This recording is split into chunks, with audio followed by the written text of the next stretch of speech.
Hey everyone, Scrapper Brad here. So I came across this aluminum siding. My neighbor's still doing that home remodeling.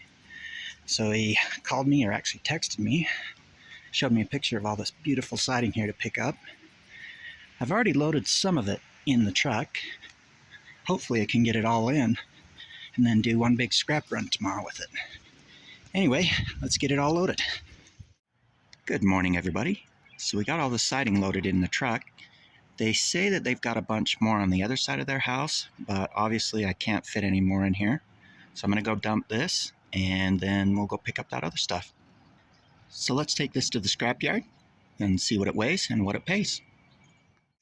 Okay, everybody, so here's what that aluminum siding weighed and what it paid.